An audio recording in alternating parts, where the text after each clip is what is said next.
కాదు, మగ పిల్లలు అయితే చేయగలరు, ఆ లేడీస్ కి మనకు వద్దు అని చెప్పేసి ఎప్పుడు మా డాడీ గాని మా మమ్మీ గాని అనేవారు.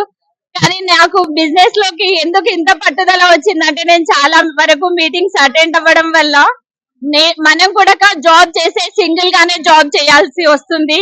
సింగిల్ పే అవుటే తీసుకోవాలి, అది కూడా 10 ఆర్ 12 ఆర్ 15,000. అదే నెట్వర్క్ ని గెయిన్ చేసుకుంటే నెట్వర్క్ త్రూ అమౌంట్ కూడా గెయిన్ అవుతుంది అనే ఒక ఆలోచనతోనే నేను నెట్వర్క్ ను వదలలేదు. ప్లస్ నాకు ఫారెన్ వెళ్ళాలి అనేది నా డ్రీమ్ ఉండే, దాని వల్ల నేను ఫ్లైట్ ఎక్కాను. అది కూడా నా ఓన్. నాకు ఇందులో ఎవరు సపోర్ట్ లేదు, నా టీం ప్లస్ నా మెంటర్, నా అప్లైన్ సపోర్ట్. ప్లస్ ఇంకా ఇలాంటివి కార్ తీసుకోవాలనేది కూడా నా డ్రీమ్, అది కూడా స్వతహాగా ఇండివిజువల్ గా.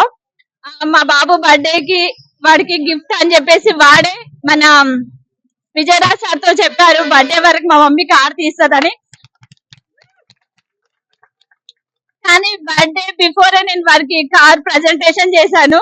ఇంకా ఇలాంటివి ఇంకా ఎన్నో తీసుకోవాలని చెప్పేసి అందరి ముందు నేను మనవి చేసుకుంటున్నాను. ప్లస్ ఇదంతా సపోర్ట్ నా mentor Hemakanth Reddy sir, plus నా ప్లేన్ సంతోష్ సారు, నా టీం మెంబర్స్ అండి. ఓకే, వీళ్ళందరికీ కూడా నేను రుణపడి ఉంటాను. Thank you.